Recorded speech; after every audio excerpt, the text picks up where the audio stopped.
नमस्कार दोस्तों, RAM academy के यूट्यूब चैनल पर आपका हार्दिक स्वागत है। बहुत सारे छात्रों द्वारा जब जिलों की सीटें आवंटित हो चुकी हैं तो बहुत सारे प्रश्न पूछे जा रहे हैं।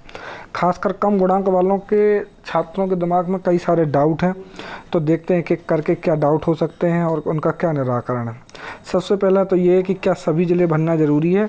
तो जी हाँ, सभी ज़िले भरना ज़रूरी है। 68,500 में ज़रूर कि किसी अभ्यर्थी ने 10 ज़िले भर दिए और बाद में अगर मान लीजिए उसका उन 10 ज़िलों में नहीं हुआ तो बाद में गवर्नमेंट ने उसे 11वें 12वें या 13वें नंबर किसी भी अपने मन से ज़िले में भेज दिया। लेकिन मैं आप सभी अभ्यर्थियों से बोलूँगा कि सभी 75 के 75 ज़िले आप भरिए, ठीक है। तो ये 75 ज़िले भरना ज़रूरी है। इसके अलावा अब अगला क्वेश्चन है कि जिस ज़िले में ज़्यादा सीटें हैं क्या उसे पहले भरें।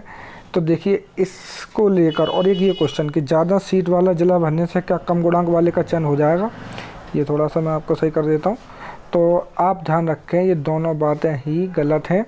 जिस ज़िले में ज़्यादा सीटें हैं उसे पहले भरने से कुछ भी नहीं होने वाला है। देखिए कि ये लिस्ट जारी हुई है, जैसे कि यहाँ सीतापुर में सबसे ज़्यादा है, पर हरदोई, जौनपुर, कुशीनगर। इटावा आपके 91वें नंबर पे है अगर इटावा के अभ्यर्थी हैं। अगर आप चंदौली के हैं तो 400 हैं। अगर आप बदायूं तो 5वें नंबर पे 2100 सबसे ज़्यादा सीटें हैं आपके बदायूं में, जौनपुर में, हरदोई में। लेकिन देखिए, इटावा के परिप्रेक्ष्य में सारी बातें देखते हैं इसमें। तो देखिए, अगर आप अभ्यर्थी हैं, भले ही आपका 61 गुणांक भी है, तब भी आप इटावा ज़िलों को पहले भरिए, ना कि सीतापुर ज़िले को। क्योंकि देखिए, आप ध्यान रखिए कि 72,000 की तरह यहाँ ज़िलेवार आपका काउंसलिंग नहीं हो रही है। आपको यहाँ पे स्टेट मेरिट बनेगी। याद रखिए, सबसे पहले 69,000 लोगों का चयन होगा और वह होगा आरक्षण प्रक्रिया रिजर्वेशन पॉलिसी के तहत।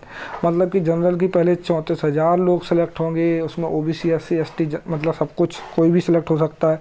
उसके बाद ओबीसी सीटों पर ओबीसी के लोग सेलेक्ट होंगे और एससी एसटी की सीटों पर एससी एसटी के लोग सेलेक्ट होंगे। तो इस तरीके से पूरे 69 लोग जब सेलेक्ट हो जाएंगे, उसके बाद उनके सॉफ्टवेयर चॉइस फिलिंग लेगा। तो याद रखिए, सभी से मेरा यही निवेदन है कि जितने भी बच्चे कम गुणांक वाले हैं वो पहले जो जिस ज़िले को चाहते हैं उसी ज़िले के हिसाब से भरें। अगर आपका गृह जनपद ज़िला इटावा है तो पहले इटावा और उसके आसपास के ज़िले भरें। कैसे भरना है, क्या करना है, मैंने एक ऑलरेडी बहुत बढ़िया वीडियो बना हुआ है, आप उसे देखिए, तभी आपको समझ में आएगा। अब आते हैं यही वाली बात कि कम गुणांक वालों के लिए 75 ज़िलों को भरने का सही क्रम क्या है। तो मैं आपको बोलूँगा ये वाली बात को कैसे सही करना है कि आपको इसके लिए एक वीडियो देखना पड़ेगा। मैंने बहुत अच्छे समझाया कि वीआईपी ज़िले तीन तरीके की कैटेगरी में बांट लो। पिछड़े ज़िले कौन से हैं आपके लिए, कौन से वीआईपी ज़िले हैं और कौन से आपके गृह जनपद के ज़िले हैं। अगर आप गृह जनपद को प्रेफरेंस देते हैं तो सबसे पहले गृह जनपद भरें, फिर वीआईपी ज़िले भर दें और उसके अंत में सबसे बाद पिछड़े ज़िले भरें। बिल्कुल मैं बोलूँगा 2500 सीटों वाला सीतापुर ज़िला पहले भर दोगे कम गुणांक वाले, तो आपको बिल्कुल भी नहीं मिलने वाला है। सबसे पहले आपका चयन होगा, उसके हिसाब से पता चल रहा हो कि इटावा मिल रहा हो आप और सीतापुर पहले भर दिया तो फिर आपको सीतापुर मिल जाएगा और इटावा रह जाएगा। तो बिल्कुल आप ऐसे ही भरिए। अब आती है बात कि काउंसलिंग में स्कूल कैसे अलॉट होते हैं। तो देखिए, जब आपका चयन हो जाएगा और आपको एक पर्टिकुलर ज़िला मिल जाएगा तो सबसे पहले तो उस ज़िले से संबंधित कितने ब्लॉक हैं और कौन सा ब्लॉक कैसा है, इसकी जानकारी किसी भी व्यक्ति से पूछकर इकट्ठा कर लें। उसके बाद जब आप जाएंगे वहाँ काउंसलिंग कराने, तो जब काउंसलिंग कराएंगे तो सबसे पहले चॉइस फिलिंग स्कूलों की, मतलब कौन सा स्कूल पहले मिले किसको मिले, तो पहले पीएच कैंडिडेट मतलब फिजिकल हैंडीकैप लोगों को पहले चॉइस फिल करने का मौका मिलता है।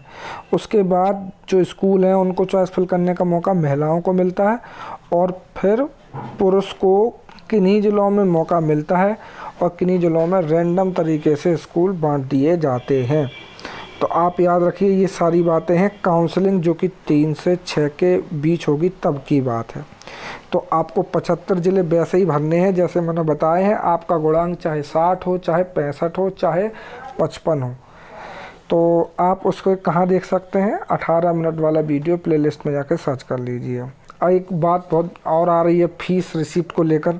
तो मैं आपको बताऊं, फ़ीस रिसिप्ट के लिए ट्रांजैक्शन आईडी जो आपकी है और जिस अकाउंट से आपने खाता कटवाया है, तो वहाँ से जाके आप इंटरनेट बैंकिंग के माध्यम से अगर इतना कर सकते हैं तो आपको एक फ़ीस स्लिप मिल सकती है कि आपने यहाँ पे इस नाम से पैसे कटवाए थे। और अगर नहीं है तो ये बहुत सारे अभ्यर्थियों की समस्या है और मुझे लगता है इसे कंसिडर किया जाएगा, क्योंकि ऑलरेडी ट्रांजैक्शन आईडी आपकी जो है 69 भर्ती के फॉर्म में मेंशन है और बहुत सारे लोगों के उस वक्त ट्रांजैक्शन आईडी निकली नहीं थी। तो इस तरीके से सारी बातें हैं, और कोई भी और जानकारी होगी तो ज़रूर आप जुड़े रहिए रैम अकेडमी के यूट्यूब चैनल से। वीडियो अच्छा लगे तो लाइक और सब्सक्राइब करें। फिर से दोहराता हूँ, कम गुणांक वाले अभ्यर्थी ये ना मान के चलें कि उनका चयन नहीं होगा। ये सब डिपेंड करता है ओवरलैपिंग पर और जनरल, ओबीसी, एससी, एसटी कितने कैंडिडेट जनरल में जाएंगे इस पर। तो कोई भी ये मान के ना चले कि आपका नहीं होगा। दूसरी बात, सभी 75 ज़िले भरना ज़रूरी है। एक विज्ञप्ति भी जारी हुई है, आप इसे देख सकते हैं। वो विज्ञप्ति है कुछ यहाँ पे, ये देखिए, ये विज्ञप्ति जारी चुके हैं। उसमें मोटी मोटी वही बातें, 18 तारीख से फॉर्म भरे जाएंगे। आपका कभी ट्रांसफ़र नहीं होगा किसी भी अन्य ज़िले में, और साथ में पदों की संख्या घट बढ़ सकती है। ठीक है। और एक और इसमें एक कटिंग आ रही है अखबार में, उसमें ये लिखा हुआ है एक अभ्यर्थी को एक ही बार फॉर्म भरना है। ये विशेष बात है, ध्यान रखेंगे। फॉर्म जो भरेंगे उसमें कुछ भी नया नहीं भरना है, सिर्फ आपको अपना मोबाइल नंबर, रोल नंबर और डेट ऑफ बर्थ डाल के आपका फॉर्म खुल जाएगा। 69,000 भर्ती का जो फॉर्म भरा है उसी में अब आगे बस एक काम और करना है कि 75 जिलों की चॉइस दे देनी है। एक दो बातें और पूछेगा कि आप 5 वर्ष से रह रहे हैं अपने जनपद में, ये सब उत्तर प्रदेश में, ये सारी बातें। शिक्षा मित्र होंगे तो शिक्षा मित्रों को ज़रूर अलग से उनके मूल विद्यालय का नाम, कहाँ कार्यरत हैं, ये सब भरना ज़रूरी पड़ेगा। तो इस तरीके से 68,500 की प्रक्रिया थी, लगभग वैसे ही रहेगी।